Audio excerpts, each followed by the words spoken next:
sejam bem-vindos a mais um CIEVES, Web Encontro CIEVES Capital, aqui na Covisa de São Paulo. A gente agradece, então, a participação de todos, né? A gente vê que sempre tem pessoas que estão repetindo, né? Sempre frequentam os nossos eventos. Esse Web Encontro, então, é um resgate que a gente fez das reuniões mensais que fazíamos com os plantonistas aqui do CIEVES, sempre trazendo atualizações, né, dos agravos, vigilância dos agravos, emergências em saúde. Então, a gente agradece mais uma vez a participação e hoje a gente tem a honra de termos a presença da Carolina, coordenadora do Núcleo de Doenças Transmitidas por Vetores e Outras Zoonoses, aqui da Divisão de Vigilância Epidemiológica, Covisa, de São Paulo, e vai trazer para a gente a vigilância das arboviroses, né? Vou até compartilhar com vocês o nosso cronograma. A apresentação está aqui.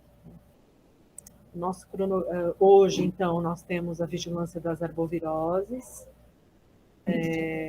com a Carolina, aqui do Núcleo de DTVZ. E para o mês de outubro, a gente está programando uma data apenas, aí, então, do dia 20. A gente teve que alterar de terça para quarta-feira. Então, é uma quarta-feira, dia 20, a próxima de outubro. Como tem um feriado no início do mês, a gente ficou só com uma data, tá? Em outubro. Em novembro, nós temos 2 datas. Então, para a próxima tema, né, do Web Encontro, a gente vai falar da situação da poliomielite no mundo, no Brasil e em São Paulo, né, a questão do plano de eliminação da polio. A Juliana, que é membro da equipe do Núcleo de Doenças Transmitidas, Núcleo de Doenças Agudas Transmissíveis, tá? Ela vai falar um pouco com a gente sobre a situação da poliomielite. Então, para a próxima, anotem aí na agenda, guardem a data, 20 de outubro. Né? Então, vamos lá. Então, eu sou a Carolina, aqui do Núcleo de Doenças Transmitidas por Vetores e Outras Zoonoses, tá? E eu vou falar rapidamente algumas coisas sobre arboviroses. As arboviroses são doenças causadas por arbovírus, né? O que são os arbovírus? Os arbovírus, eles são os vírus que têm uma parte do seu ciclo de replicação em artrópodes. Então, o nome vem de arthropod-borne virus. Então, são animais, ele tem esse ciclo de replicação em animais invertebrados, né? Geralmente insetos, aracnídeos, etc. E no caso das nossas aqui, são os insetos, tá?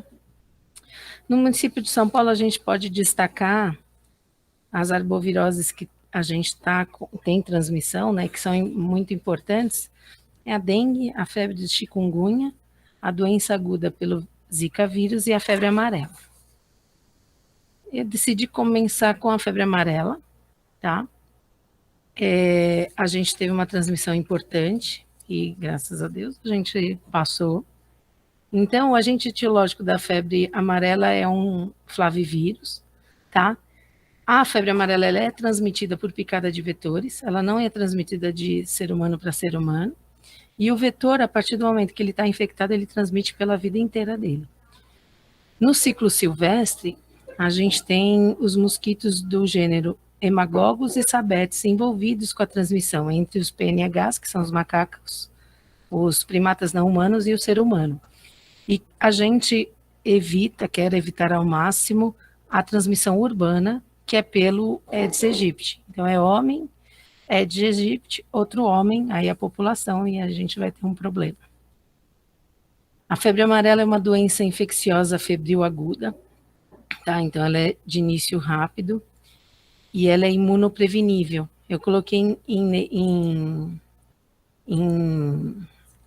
perfeito. Eu coloquei aqui vermelho porque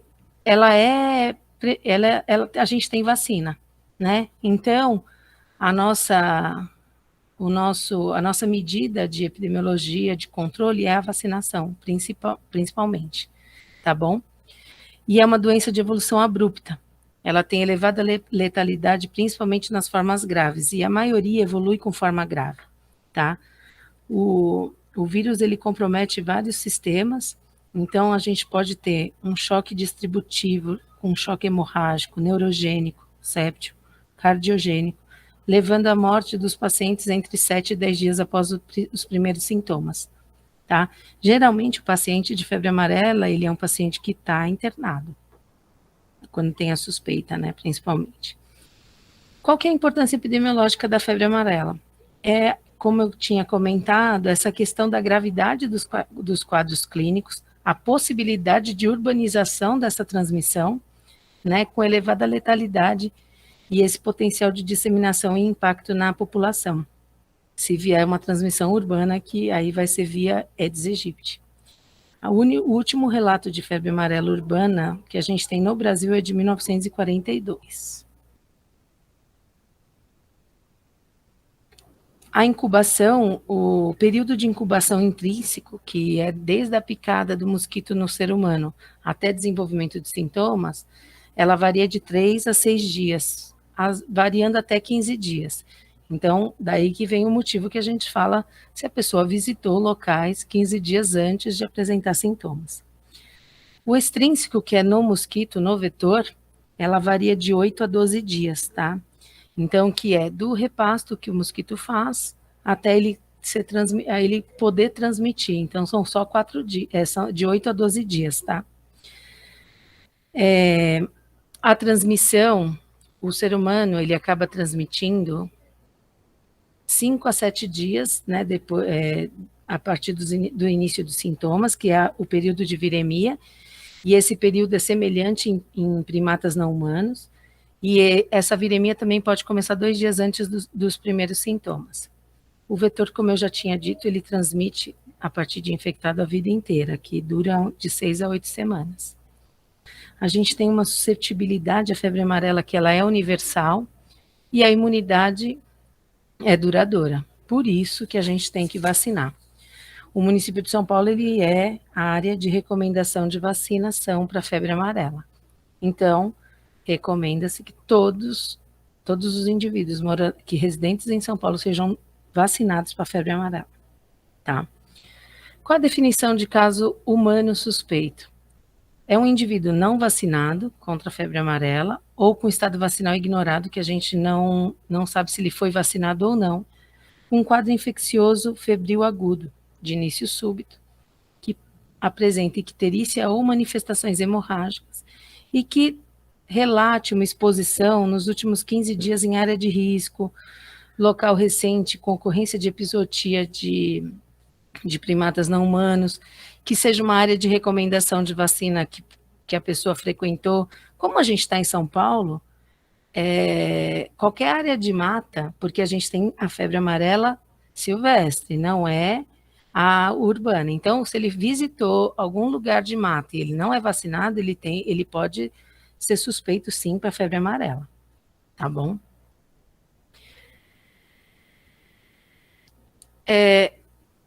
Lembra de sempre prestar atenção aos sintomas clínicos de gravidade. Então, os casos de febre amarela geralmente são graves. Lembrar da vacinação, tanto de orientação como verificar se a pessoa é vacinada, para a gente não perder tempo, entre essas, pensando em febre amarela num paciente que é vacinado, tá? O diagnóstico ele é feito por coleta de amostra, né? O PCR, até 7 dias após o início de sintomas, a gente colhe o PCR, e a sorologia a partir do 6º dia de sintomas.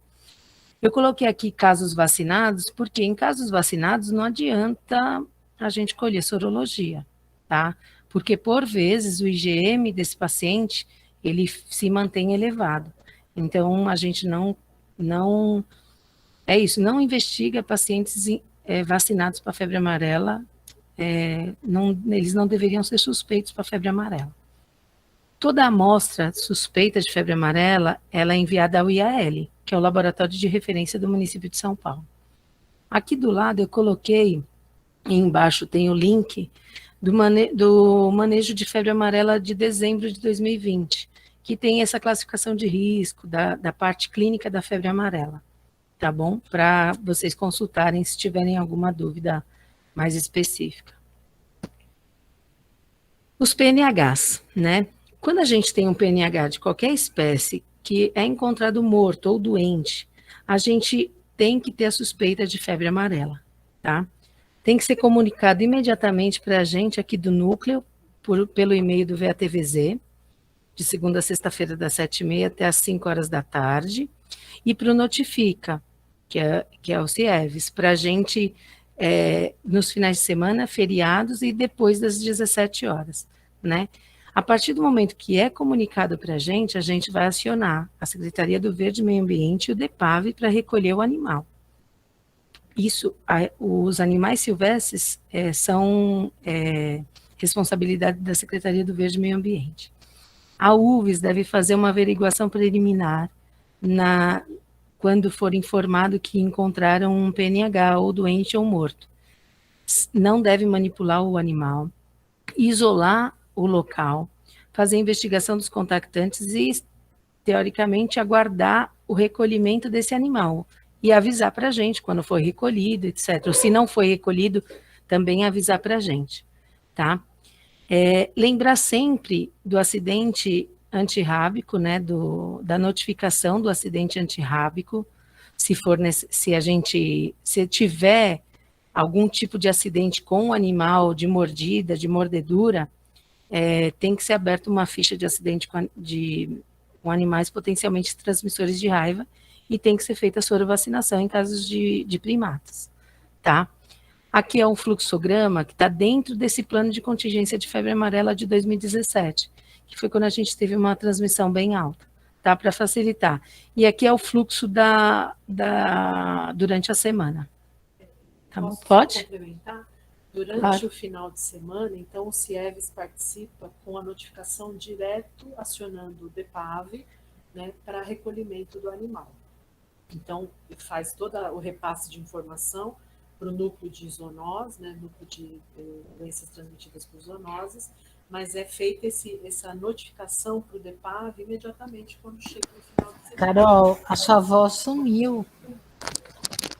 Não, acho que é a Geraldine que está falando. Nossa, eu não estou conseguindo agora ouvir nada. A Carol parou de falar porque eu vou fazer um comentário. Ah, tá bom, mas... tá, foi por isso que eu não estou ouvindo nada, não. Ela parou eu mesmo. Muito baixinho. Eu só estou fazendo um adendo que no final de semana o plantão CIEVES recebe a notificação de primata não humano, né, da população, de quem quer que seja, e aciona diretamente o DEPAV, que é o Departamento da Secretaria do Verde e Meio Ambiente, para recolhimento do animal, tá? Então isso é feito pelo fluxo nos finais de semana com o CIEVES das 7 às 19, que é o horário do nosso plantão, tá? Obrigada.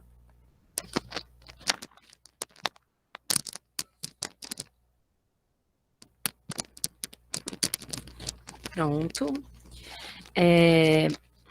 Então, esse é o fluxo com os PNHs, tá? O PNH, ele funciona como sentinela da febre amarela. Ele geralmente desenvolve uma viremia muito mais rápida do que o ser humano e com sintomas, e aí eles acabam adoecendo muito rápido, tá? Então, eles são a sentinela da circulação do vírus para a gente. A febre amarela é uma doença de notificação compulsória imediata, isso é, em até 24 horas, a gente tem que saber que tem uma suspeita de febre amarela, tá? Ela é feita no Sinanet, a ficha de notificação está aqui do ladinho, inteira, e aí eu chamo a atenção para os campos, vacinado contra a febre amarela, as bilirrubinas, o TGO, TGP, durante o primeiro atendimento e o deslocamento, né? Que são campos, por vezes, que a gente, não é que ignora, mas são pobremente preenchidos. E são dados importantes para a gente na investigação de febre amarela, tá? O LPI entra nas metas, né, nos indicadores, e o encerramento por critério laboratorial também. A gente faz busca ativa em laboratório, porque a gente está encontrando, como a gente não está tendo transmissão, a gente está encontrando alguns exames de febre amarela sendo solicitados, né? Então, sem notificação, isso, sem notificação, bem. Por isso que a gente faz essa busca ativa em laboratório. E tá bom? Assim, tá bom. E as ações de controle na suspeita de febre amarela, elas são imediatas, tá? Então, a gente precisa saber do caso para já começar os bloqueios, né, necessários e as ações necessárias para bloquear aí uma transmissão e evitar o caos da transmissão urbana. E também tudo isso pode ser evitado pela vacina, que eu vou repetir até o final quando a gente falar de febre amarela. Vamos para a doença aguda pelo vírus Zika, tá? Também é um flavivírus, transmitido pela picada do vetor, e o vetor, ele transmite o vírus até durante toda a vida, tá? Geralmente, o quadro clínico da Zika é um exantema maculopapular pruriginoso, só que 80% dos casos são assintomáticos, quase como dengue, tá? Qual que é a importância epidemiológica do Zika? São os casos que a gente teve de microcefalia em gestantes que apresentaram a infecção pelo vírus Zika, né, durante a gestação, e os quadros graves, o desenvolvimento de quadros graves neurológicos, síndrome de Guillain-Barré, etc. A gente tem um protocolo de 2016, que ainda é o que a gente utiliza, né, que é bem completo sobre esses protocolos de vigilância, tá? No caso ele precisa ser atualizado, mas ele é bem completo. O período de incubação intrínseco é de 3 a 12 dias no ser humano e de 8 a 12 dias no vetor da mesma forma. Tá bom? Deixa eu só achar aqui onde eu tô. A transmissão, ela é de 3 a 5 dias de viremia, então o paciente ele pode começar a transmitir a partir de 2 dias antes do início de sintomas, até 3, 5 dias no máximo, e o vetor transmite a vida inteira dele. A gente tem uma suscetibilidade universal também e uma imunidade provavelmente permanente. Como foi foi muito recente, Zika, e a gente não tem provas sorológicas ainda bem definidas, fica difícil da gente ver essa questão da imunidade, mas provavelmente ela é permanente. É bem difícil falar de suspeito de Zika, tá? Mas a gente, na população geral, geralmente é uma pessoa que está com exantema maculopapular pruriginoso, com 2 ou mais sintomas abaixo, febre ou hiperemia conjuntival sem secreção com ou sem prurido, então não caracteriza uma infecção bacteriana, uma poliartralgia, um edema periarticular, tá? Mais para frente eu vou falar um pouquinho mais sobre os sintomas dessa população geral. A gente tem quadros neurológicos, então encefalites, meningoencefalites, que têm características de serem causadas por vírus, tem que ter suspeita para Zika, síndrome de Guillain-Barré, e a gente, quando tem suspeita de paralisia flácida aguda em menores de 14 anos, a gente pode também suspeitar de Zika e vice-versa. Então, todos os pacientes que têm síndrome neurológica suspeita, que é a DNA, doença neuroinvasiva por arboviroses, se for menor de 14 anos, tem que fazer a suspeita para paralisia flácida aguda, tá bom? Também. Gestante, toda gestante em qualquer idade gestacional que tiver doença exantemática aguda, desde que não tiver já confirmado outra doença infecciosa. Então, ela é suspeita, sim, para a febre do Zika. A gestante que apresenta exantema, ela tem que ser encaminhada para o pré-natal de alto risco. Ela vai fazer todos os exames do STORCH, ou deveria fazer todos os exames do STORCH, tá? E esse feto, ele tem que ser avaliado, né, nesse pré-natal. Qualquer alteração que esse feto apresentar durante o pré-natal precisa ser comunicado para a gente, né? E também do recém-nascido. A mãe com exantema agudo, ela deve colher o PCR, mais para frente eu vou falar, e tem que ser notificada no Sinanet, tá bom? O recém-nascido, da mãe que apresentou exantema, ele é classificado como risco. Então, a gente tem que colher a amostra dele ao nascimento, da placenta, sangue do cordão umbilical e acompanhar a evolução desse RN, tá? O RN, quando ele tem suspeita de microcefalia ou a mãe é confirmada para Zika vírus, ele tem que estar notificado no sistema RESP, tá? Que é de eventos em saúde pública. Até o momento, a principal alteração descrita da síndrome congênita associada à infecção por Zika vírus é a microcefalia. Mas a gente tem algumas outras alterações que também podem ser Zika. Então, quando o neném, né, lá você está fazendo pré-natal, ele tem alguma alteração a ultrassom, né, alguma coisa, ele já pode ser notificado no RESP, tá bom? E aí depois a gente faz a exclusão. E o RESP, ele é um sistema que tem bastante informações sobre exames da mãe, do paciente, do RN, então tem bastante campo para preencher, tá? Então, ele pode estar associado à desproporção crânio-facial e outras desproporções, corpo cabeludo redundante com aspereza, hipertonia ou espasticidade, irritabilidade, crises epiléticas e até hipoplasia cerebral ou agenesia do corpo caloso. Algumas calcificações também ventriculares, alguns espaços de ventrículo aumentado também são característicos de Zika, tá? Ainda não tem nada muito definido como patognomônico, então é uma síndrome. Então são várias coisas juntas que podem acontecer. Tá? O diagnóstico, né? Então o RN, quando ele nasce, a gente tem que colher sangue da placenta, do cordão umbilical, se der para colher urina também desse RN e encaminhar para o IAL, tá? No caso da gestante, do RN com microcefalia ou casos graves, a gente colhe o PCR até o 5º dia após início de sintomas e urina até o 8º dia após início de sintomas. Esse eu coloquei gestante porque a urina é preconizada mais em gestante do que nos casos graves neurológicos, tá? Principalmente porque geralmente o caso neurológico já está lá na barreira hematocefálica, não está mais na urina, tá? Sorologia, ela não é utilizada na rotina, nem em casos graves, nenhum caso, tá? Surgem, por vezes, um IgM, um IgG de Zika, mas ele não traz informação nenhuma para a gente, de transmissão, de se a pessoa teve ou não teve, porque ele tem muito cruzamento, reação cruzada com outros vírus, então a sorologia não é útil para a gente, tá? E o laboratório de referência para a Zika no município de São Paulo é o IAL, tá bom?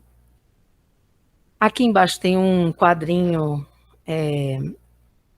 resumo, né, de como que a gente manda os exames, e aqui do lado eu coloquei os casos ordinários, isso é, os casos comuns de Zika, de uma pessoa que não é gestante, não é um caso grave, não é um RN.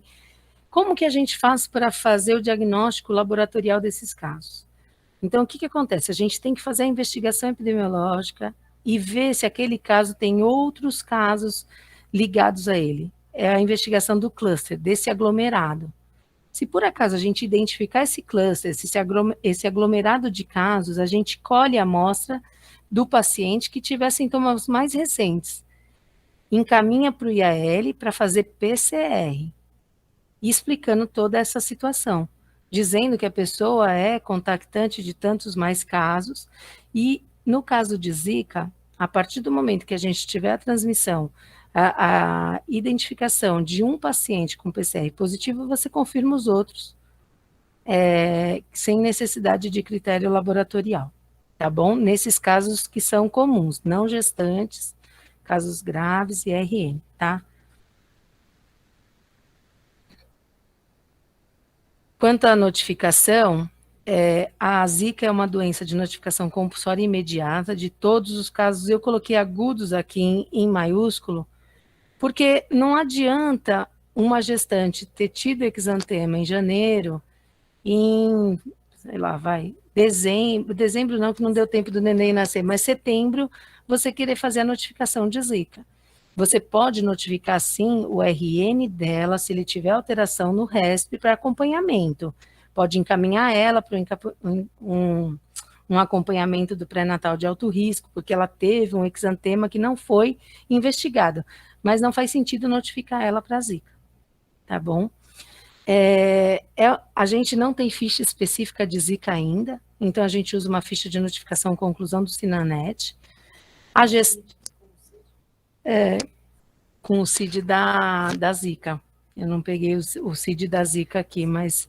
Não, tudo bem. Mas é uma coisa importante de pensar, que eu esqueci de pôr, tá? Toda gestante, ela tem que estar notificada no CEVESP, tá? Que é um sistema do CIEVES do Estado, tá? Que ele detalha sintomas, exames realizados, tá? Por essa gestante. Porque ela tem que ser acompanhada e a gente vai ver toda essa parte laboratorial também por esse sistema, tá bom? A investigação é imediata, tá? E as ações de controle também são imediatas na suspeita. Acho que não. Então, assim, a gente, toda doença de Zika, caso grave, gestante, RN, tem que ser encaminhado para a gente também em 24 horas por e-mail, tá bom? Da mesma forma que os casos de febre amarela. Porque a gente tendo o conhecimento, a gente consegue também fazer as ações. E ajudar vocês também quando precisar. Tá? Vamos passar para a chikungunya, né? Chikungunya, ele é um alfavírus, tá? Transmitido também a chikungunya é transmitida também por picada de vetor, ela não é transmitida de pessoa para pessoa, tá? A gente também tem relatos de transmissão vertical e de transmissão por transfusão sanguínea.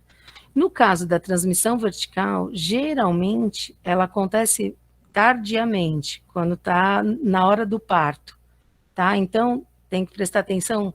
É difícil, eu acho que eu coloquei mais para frente, se eu não coloquei, eu vou falar já agora. É difícil você ter uma síndrome congênita associada ao chikungunya. Você tem, sim, uma infecção da criança quando ela nasce, e aí ela pode ter sintomas como uma pessoa agudo como uma pessoa que pegou chikungunya, tá? E por ser criança, ela pode ter uma infecção, um quadro clínico pior, tá bom? Caracterizado por um exantema maculopapular também, só que cerca de 50% só que tem esse exantema. E a gente tem prurido mais ou menos em 25%, e geralmente é em face e membro, tá? A gente tem o que é clássico da chikungunya, os quadros articulares, com alterações inflamatórias e incapacitantes. Então, assim, calor, rubor, dor, edema e perda de função. Então, são quadros articulares bem importantes no caso de chikungunya, tá? Que é um diferencial bem bacana da gente utilizar, né? Porque você vê, dengue, zika também tem quadro articular, tá? Mas não como o chikungunya. Qual a importância epidemiológica no caso da chikungunya? É a questão dos casos crônicos e dos casos graves e da grande suscetibilidade que a gente tem aqui, suscetíveis. A gente tem um número enorme de suscetíveis. Eu vou falar isso mais para frente em um slide. A gente, em 2021, atualizou o manejo clínico dos pacientes crônicos por febre do chikungunya, que eles precisam de um cuidado aí, como diz o próprio nome, crônico, né, de dor, de atendimento, de reabilitação, que tem aqui nesse link aqui embaixo da apresentação. O período de transmissão, o período de incubação é de 3 a 7 dias, podendo variar até 12 dias, e nos vetores é o mesmo período de 8 a 12 dias. O problema também da chikungunya é a transmissão. Então, a pessoa ela já começa a transmitir 2 dias antes do primeiro sintomas e pode transmitir a chikungunya até 10 dias depois do início de sintomas, tá? Então, é quase o dobro do período de transmissão de dengue. A gente tem uma suscetibilidade universal, então todo mundo não tem pessoa que não é suscetível à chikungunya, e a imunidade também provavelmente é permanente. Quem pegou uma vez, não pega mais, tá? A gente tem uma definição de suspeito, que são febre de início súbito maior do que 38,5, artralgia ou artrite intensa de início agudo, que não seja explicada por outro tipo de doença, né? Ou de problema. E, por enquanto, graças a Deus, que tenha deslocamento para áreas endêmicas, onde está tendo uma transmissão sustentada, tá? Por isso que a gente fala tanto da questão dos boletins, que informam para a gente aonde está tendo a transmissão da doença e como que a pessoa pode chegar aqui, né? Então, a gente tem que, no caso de chikungunya, ficar bem antenado com a situação epidemiológica, tanto do estado como do Brasil e do mundo, né? Das outras doenças também. Mas quando a gente tem a transmissão aqui, fica, entre aspas, mais fácil a gente saber que a transmissão é aqui. Mas quando ela vem de outro lugar, a gente precisa saber de onde essa pessoa veio, se ela se deslocou. Só para vocês terem uma ideia, aqui são como foi o chikungunya no ano de 2021, aqui no estado de São Paulo. E como foi uma taxa de ataque altíssima, com muitos positivos e muitos notificados, tá? Aqui é do último boletim disponível pelo estado. Então, a gente tem algumas cidades na região da Baixada Santista que tem uma incidência de 1.200 casos por 100 mil habitantes, tá? Então, é uma incidência muito grande, tá? E temos 3 óbitos confirmados nessa região também, que é uma coisa que eu vou falar de chikungunya. Tá? Bom, a maioria dos indivíduos, eles desenvolvem sintomas, no caso de chikungunya. Então, ao contrário de dengue e zika, que só 20% tem sintoma, é ao contrário. De chikungunya, eles falam de 70% a 80% das pessoas com sintoma, tá? Caracterizado por 3 fases clínicas, mais ou menos, uma aguda ou febril, que ela geralmente dura até 14 dias, lembra que a transmissão é até 10º dia, que tem viremia. A subaguda, onde ela tem uma dor articular que pode persistir até 3 meses, e a crônica, quando esses sintomas articulares ou outros sintomas, eles persistem por mais de 3 meses.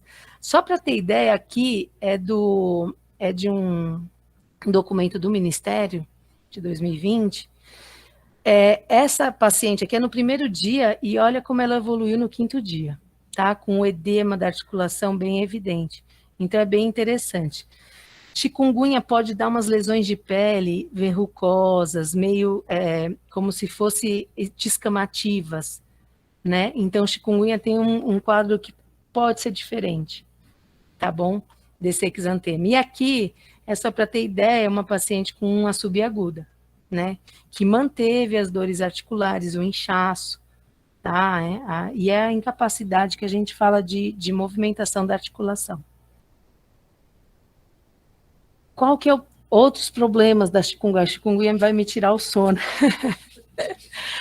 né? As formas atípicas. Chikungunya, o vírus do chikungunya, ele tem uma capacidade de promover alterações atípicas. Então, geralmente são pacientes que não têm febre ou dor articular, mas eles podem ter alterações diretamente causadas pelo vírus ou por uma resposta imunológica ou toxicidade de alguma medicação. Então, eles descrevem, né, alterações no sistema nervoso central, uma meningoencefalite, encefalopatia por conta de alterações de fígado, convulsão, síndrome de Guillain-Barré, oculares, tem descrição de alterações de neurite óptica, iridociclite, né, uveíte, alterações no coração, miocardite, pericardite, tá? Tudo relacionado ao que o vírus causa nos sistemas. Essa parte cutânea, que a gente tem essa hiperpigmentação, às vezes, e uma dermatose vesiculobolhosa. É muito interessante porque parece, essa aftosa-like, parece bolinhas mesmo, né, que pode acontecer. Renais, né, nefrite, insuficiência renal aguda, e a gente pode ter outras alterações discrasia sanguínea, pneumonia, então atenção com Covid, insuficiência respiratória, uma pancreatite, tá? Então, o chikungunya, ele não é tão bacana assim. Ele a gente teve um óbito, se não me engano, é 2019, de chikungunya, tá? As gestantes, como eu tinha dito, eu acabei colocando, eu não sabia se eu tinha colocado ou não.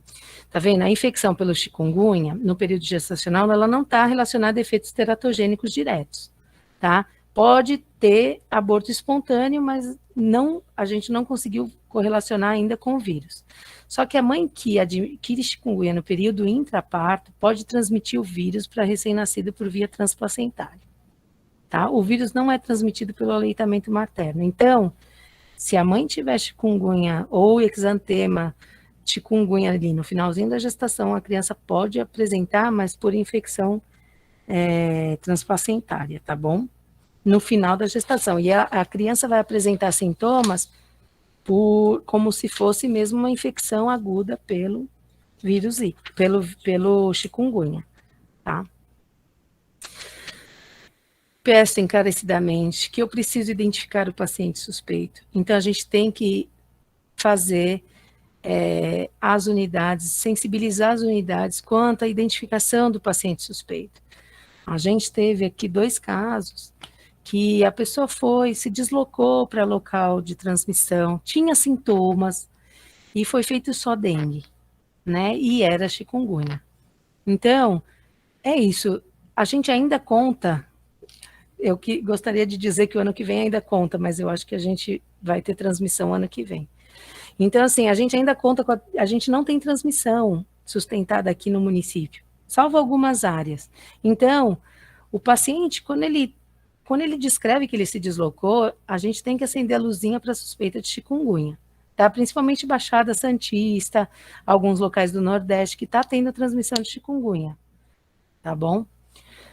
O diagnóstico. A gente colhe a amostra de chikungunya na suspeita. Então, suspeitou de chikungunya, colhe a amostra, tá? Por quê? O PCR, ele tem viremia, a gente pode fazer análise de PCR até o 7º dia de início de sintomas. E a sorologia a partir do 4º. Então, suspeitou de chikungunya, colhe a amostra. Depois a gente faz o exame conforme o dia de início de sintomas desse paciente. O laboratório de referência do município de São Paulo é o IAL ainda. Eu coloquei uma exclamação aí, porque a gente está com uma conversa com o Labizou, tentando trazer para o município de São Paulo esse exame, mas ainda não está. Então, suspeitou de chikungunya, envio ao IAL. Trazer para o município de São Paulo facilitaria várias coisas, o fluxo, a agilidade, né? Então, a gente está nesses trâmites. É uma doença de notificação compulsória imediata, também em 24 horas, no Sinam online, na ficha de chikungunya. E as ações de controle, elas são imediatas e feitas na suspeita. A gente precisa bloquear a transmissão desse vírus aqui na cidade de São Paulo. Então, suspeitor de chikungunya, tem que encaminhar, a gente precisa saber, eu falo agente, núcleo e a SUVs, da onde essa pessoa mora. Vocês notificam, às vezes, e a pessoa demora um tempo para olhar no banco. Então, é de bom tom vocês encaminharem a notificação para as UVs de residência desse paciente, de todas as suspeitas de arbovirose, principalmente essas que a gente não tem transmissão, que tem que ser feita a ação na suspeita. Tá? Atenção do chikungunya, né? A gente... Qual que é o problema do chikungunya? A gente tem alto número de suscetíveis no município de São Paulo. A gente transmite, eu digo, as pessoas transmitem chikungunya por 12 dias, por até 12 dias, tá? Altas taxas de ataque. Então, geralmente, quando a transmissão ela é sustentada, né? Ela é uma transmissão que começa a acontecer de forma no município mesmo, ela tem são muitas pessoas ao mesmo tempo. Então, vocês imaginam uma taxa de ataque de 10, 11% da população com chikungunya. Então, é muita gente, tá? Tendo em vista também que 70%, 80% das pessoas são sintomáticas. Então, vai ter um aumento da demanda de atendimento dos serviços de saúde, tá? Eu digo no atendimento dos agudos, tá? A gente tem um maior número de casos graves e óbitos. A transmissão no Caribe e nas Américas mostrou que a letalidade aumentou. Então, tem mais risco de óbito nos casos de chikungunya, quando a gente tem uma transmissão grande e, assim, que tem essa taxa de ataque alto, tá?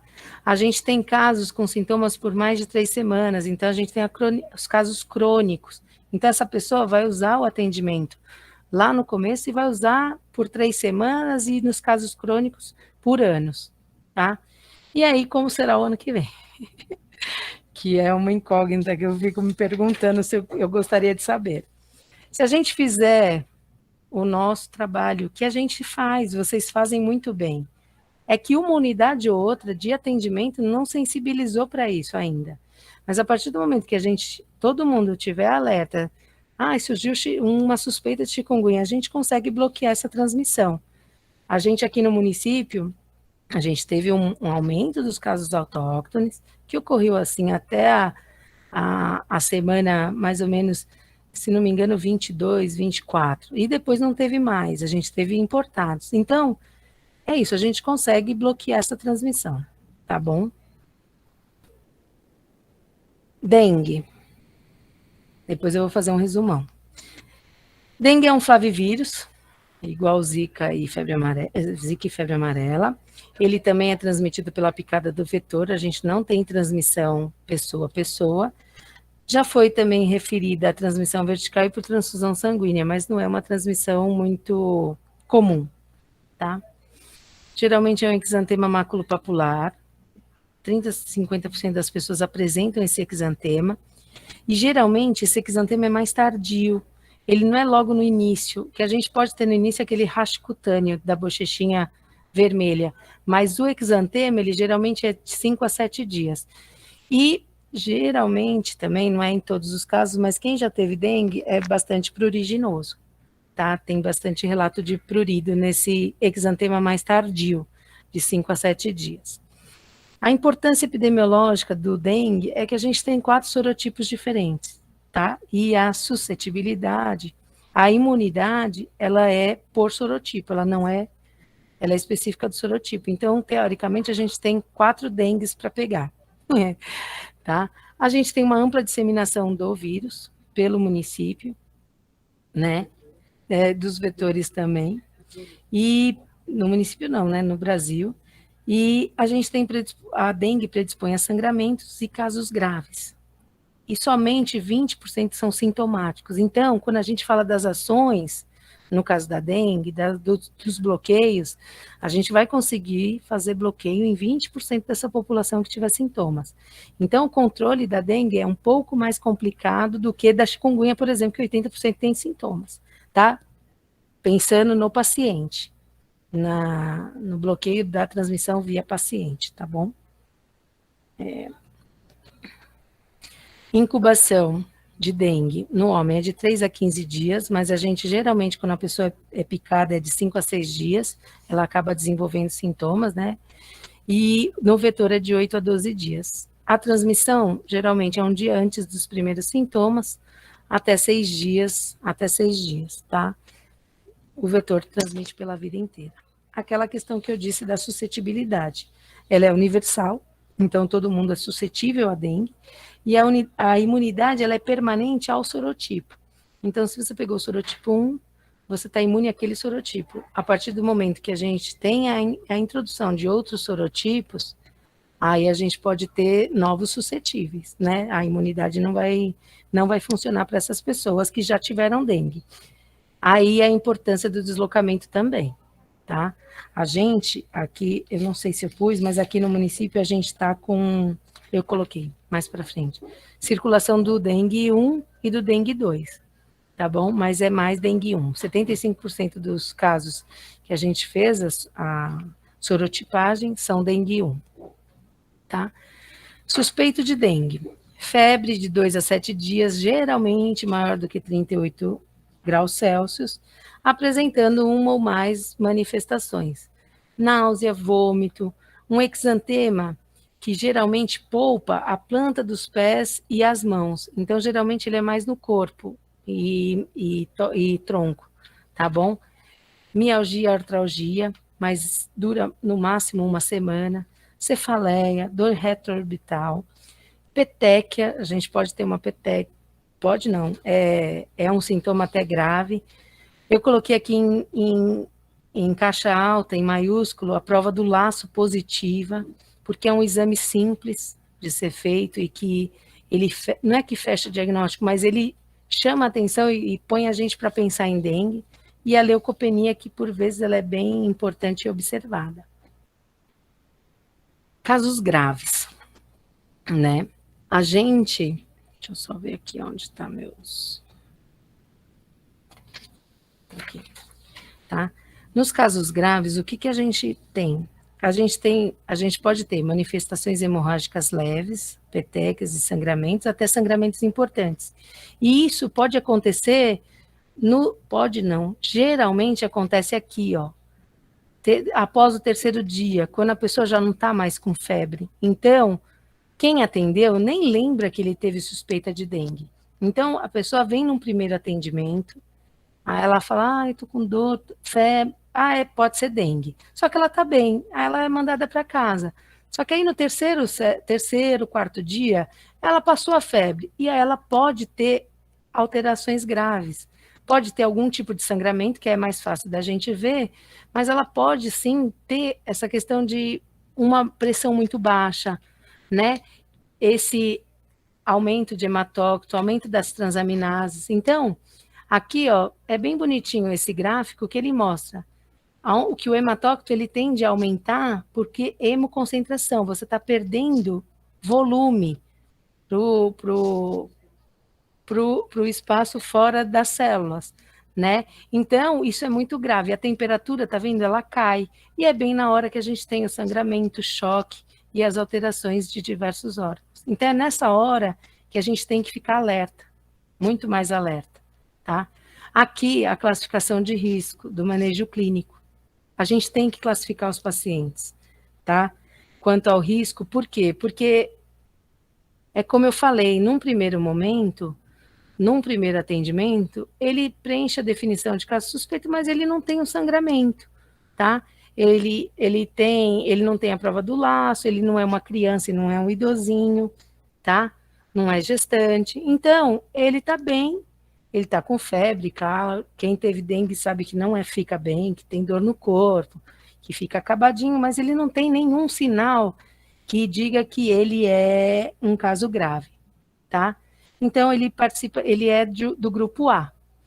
Esse paciente que é do grupo A, ele tem que ser orientado que ele volte qualquer sintoma que ele apresentar, tá bom?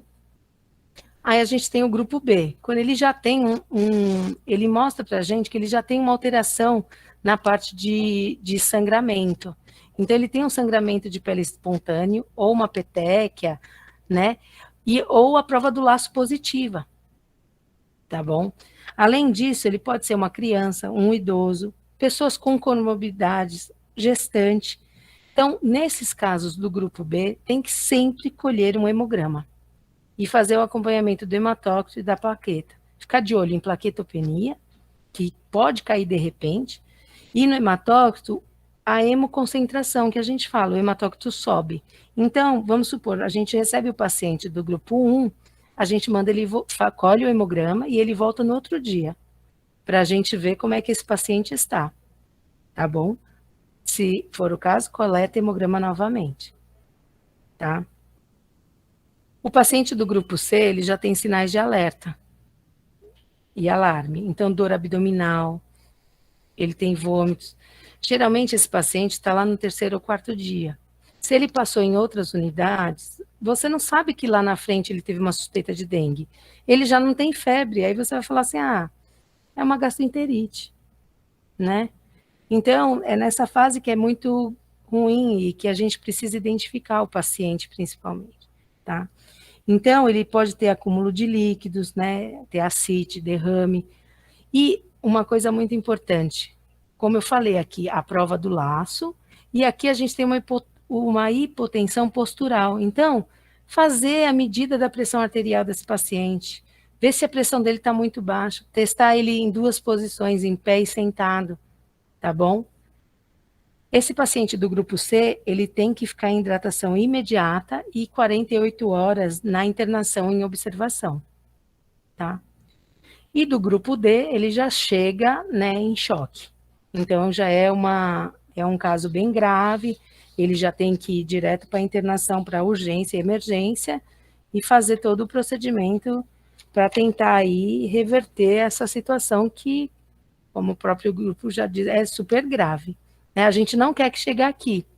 Então, precisa hidratar e monitorar esse paciente. Tá?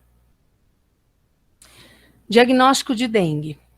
A gente colhe a amostra na suspeita. Todas as unidades de atendimento do município têm o teste rápido, tá? O teste rápido é um teste de antígeno para ver NS1 e IgM, é o SNAP.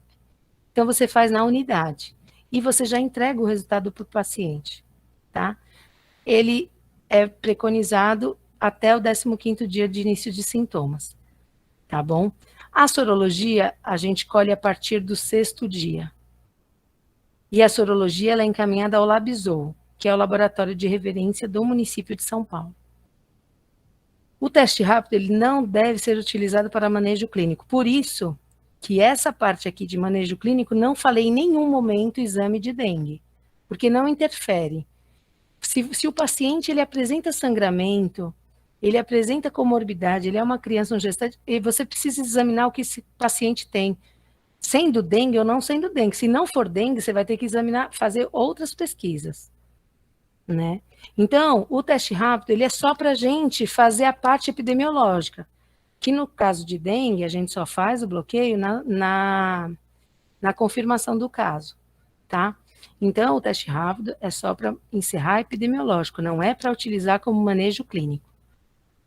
Teste rápido positivo confirma o caso. Teste rápido negativo, ele encerra o caso como epidemiológico, mas a gente solicita que a pessoa vá colher a sorologia no 6º dia, tá bom? Se esse exame colhido a partir do 6º dia, que foi encaminhado para o Labzol, vier, vamos supor, deu um negativo no teste rápido, vier positivo, a gente altera a ficha do SINAM.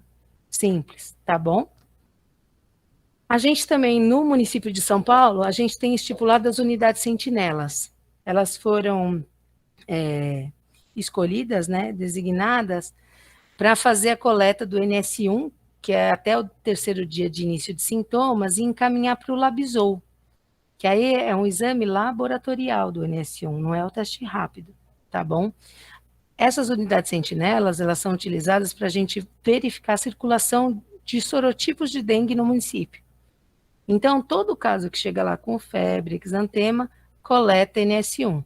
Também pode fazer o teste rápido, pode fazer a sorologia, mas nessas unidades sentinelas a gente tem que colher a amostra para dengue, para NS1, tá bom?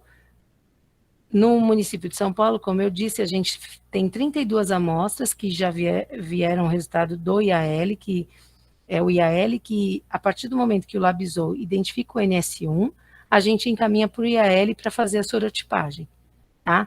Então, já temos o resultado de 32 amostras, 75% positivo para dengue 1 e 25% para dengue 2. Se não me engano, é 24 e 8. Dengue, vou falar de novo, é uma doença de notificação compulsória imediata por conta dos bloqueios, para a gente saber que está ocorrendo uma transmissão naquele lugar, né? Ela é uma notificação do SINAM online. E, como eu disse, ações de controle na confirmação. A gente só faz a ação de controle do vetor quando a gente confirma o caso de dengue, tá? Claro, salvo algumas, quando a gente está tendo uma transmissão atípica, etc., mas é só na confirmação, tá? Sobre a notificação das arboviroses, como eu tinha dito, a digitação nos sistemas é importante, tomar o cuidado da notificação, verificar, por exemplo, Aqui em São Paulo, a gente tem o que é distrito administrativo, o que é o bairro, que são as UVs, né, e o DA. Então, assim, para a gente conseguir, para a região que está com esse caso, conseguir identificar no banco. Não adianta a gente preencher de qualquer forma, porque a pessoa não vai ver que tem um caso de dengue ou de chikungunya na região dela, se isso não tiver preenchido corretamente, tá? A gente tem a preparação para o período de maior transmissão, que geralmente a gente já começa aqui no segundo semestre, né? A gente está fazendo plano de contingência, já começamos. Plano de contingência, né? As normas, de novo, elaboradas, vai ter a capacitação de arboviroses do núcleo, já está programada, da divisão de vigilância também já está programada. E aí eu coloquei aqui organização dos serviços. Talvez uma conversa com os serviços de atendimento no quesito de, classificar o risco dos pacientes, fazer a prova do laço, medir a pressão em 2 posições, verificar e orientar os sinais de alarme para todo paciente que tiver suspeita de dengue, porque às vezes ele não sabe que uma dor de barriga pode ser, uma dor abdominal, pode ser indício de um caso grave, de uma gravidade de dengue, né? Ele pode estar, perdendo líquido e um dia ele está com dor abdominal, no outro dia ele está em choque. Vou passar. Hidratar sempre os pacientes, monitorar esses pacientes e notificar de forma adequada nos sistemas de notificação, tá bom? A Geraldine perguntou, só para eu pus aqui, mas é pertinente, a gente tem um cartão de acompanhamento de arboviroses. A partir do momento que esse paciente foi na unidade, preenche e pede para ele trazer isso, né? Explica para ele por que todo o cartão, né? Que aqui são sinais de alarme, aqui por exemplo, se ele vai tomar o soro, que ele tem que tomar, e aqui foi quando ele chegou. É aquilo que eu falei para vocês aqui, a pressão arterial, prova do laço. Esse material a unidade tem lá, né? Que é o aparelho de pressão. Então, e os outros sinais, né? Que aí se ele for fazer outros exames. Então, o cartão de acompanhamento é muito importante, porque no primeiro dia ele vem só com febre, a pressão está normal. Aí no terceiro dia a pressão dele já caiu, a prova do laço está positiva, então ele está piorando. Esse paciente precisa ser acompanhado e internado, tá bom? Eu só voltar aqui. Ai, tá chegando no final. Bom, quanto a arboviroses, eu tenho que falar e refalar, falar novamente. Sempre suspeitar e investigar dengue. Então, os casos que a gente tem, suspeito de chikungunya, de zika, até de febre amarela, um caso grave que está suspeito de febre amarela, você vê que o cara é vacinado, ele pode ser dengue, tá? Que às vezes foi evoluindo para uma forma mais grave.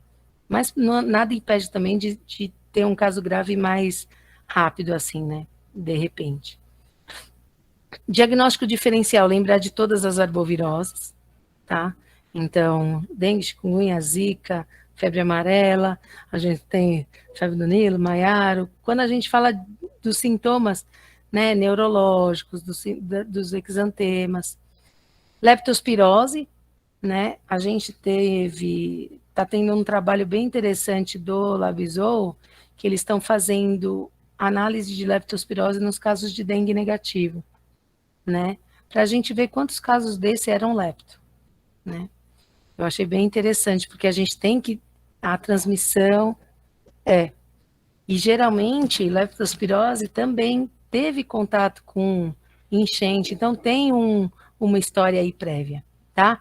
A febre maculosa, que dá aquele exantema, lembra sempre de que tem que ter deslocamento para a área endêmica também e contato com carrapato. Às vezes a gente não encontra o carrapato, mas às vezes pode ser febre maculosa se for para uma área endêmica, tá? Malária, principalmente das pessoas que foram viajar para áreas de transmissão, né? Influenza e Covid, né? Que está muito em alta agora a parte do Covid. As meningites e as meningococcemias, principalmente por conta do quadro de exantema, febre e grave, né? Sarampo, as enteroviroses e etc. Quando a gente tem esse comprometimento articular, que a chikungunya tem muito, a gente pode fazer um diferencial para as artrites infecciosas ou pós-infecciosas, uma artrite reumatoide juvenil, mononucleose ou primo-infecção por HIV, que pode dar essa parte articular também e causar aí uma dificuldade de diagnóstico, né? A gente tem como diagnóstico diferencial. É da febre tifoide que a gente também pode ter, né? Que tem sempre diferencial. Só porque eu estou aqui com a Geraldinha do lado, eu esqueci de colocar as hepatites. E eu mando para. E assim, a gente manda toda vez aqui na parte da Covisa. Chegou um caso suspeito de febre amarela, que tem umas transaminases muito alteradas, a gente encaminha para suspeita de hepatites, tá bom? Tanto as agudas quanto as crônicas, tá bom? E a febre tifoide também, por ter aquele quadro de exantema, de febre. É isso. Tá bom? As arboviroses e o Covid. A gente tem importantes semelhanças clínicas e laboratoriais entre as arboviroses e a Covid, tá? Os quadros respiratórios, às vezes, podem confundir com aqueles quadros de chikungunya mais graves, né? A gente também, por exemplo, leptospirose, a gente tem um quadro respiratório aí também de pneumonia que pode ser diagnóstico diferencial também de COVID. Então, toda vez que o paciente tiver suspeita de dengue ou de arbovirose e tiver critério de suspeita para COVID, a gente tem que fazer a investigação conjunta. Todas as suspeitas devem ser notificadas, tá? Dessas doenças agudas, que são de notificação compulsória, e aí depois a gente vai fazer a investigação. Então, por exemplo, aqui exames complementares básicos, como hemograma, enzimas hepáticas, proteína C reativa, proteína sérica, creatinina, são exames que podem fazer aí um diferencial, principalmente quando a gente tem, logo no começo e no final, o tempo, a história desse paciente. Porque um paciente que começa com dengue, tem leucopenia, pega uma infecção secundária e aí começa a ter leucocitose, você vai falar, tá vendo, tem leucocitose, mas não por dengue. Ele teve dengue e acabou desenvolvendo, por outro motivo, uma infecção secundária bacteriana, né? Então, os exames laboratoriais dele, a gente precisa dessa história, né? Por isso que é interessante e tem que investigar todos. Aqui é o cartão de Arbo, que ele é lindo e deve ser muito utilizado. A gente tem um aplicativo que foi desenvolvido para os profissionais da saúde quanto à classificação de risco e manejo clínico do paciente suspeito de dengue, tá? Ele é bem interessante, ele é facinho de utilizar, ele não guarda dados de paciente, nada, você digita lá a idade, o peso, algumas informações de como o paciente está, e ele te leva para um quadrinho, que se esse paciente é aquele quadrinho A, B, C e D, de classificação de risco. E também indica quanto de hidratação esse paciente deve fazer, exames que devem ser realizados, aquela questão da internação, da observação, tá bom? Ele é bem interessante. Gratuito, baixa para Android e iPhone, ele não precisa de internet para utilizar, tá bom? Eu estava vendo. Então, a partir do momento que você baixa, ele não precisa de internet. Então, ele é muito bom também para isso. Por isso, né? Não para isso, por isso. Aqui eu coloquei alguns links que até já tinha até na outra apresentação da doutora Vivian, em quem eu me espelho. Bonitinho.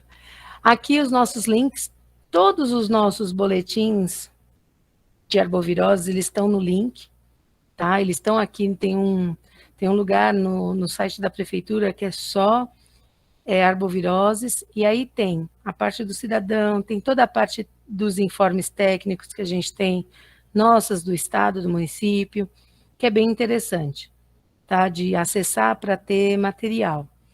A gente tem o site da Secretaria, né, da Saúde, da Covisa, aqui na Secretaria da Saúde, e a gente, eu resolvi colocar uma coisa bem interessante, que é o painel de monitoramento das arboviroses, que a gente tem o desenvolvimento, né, pela Prodan e aqui pela Covisa, né? A Prodan desenvolveu, mas a gente que idealizou, né?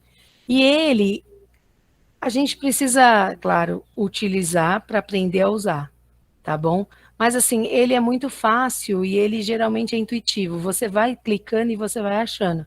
Ele dá, por exemplo, aqui por semana, os casos confirmados e os descartados em investigação. Você escolhe aqui qual agravo você quer, tá? Se você quer só confirmado, importado, autóctone notificado, aqui são as regiões do município de São Paulo. Então, ele é bem interessante, tá bom? Para a gente ter uma visão do momento. Muito obrigada. Temos o e-mail do núcleo e o meu, para qualquer dúvida que vocês tiverem. Eu não sei se eu falei rápido, se eu falei muito, se eu não falei coisas, mas eu acho que consegui fazer um geralzão. Obrigada, gente.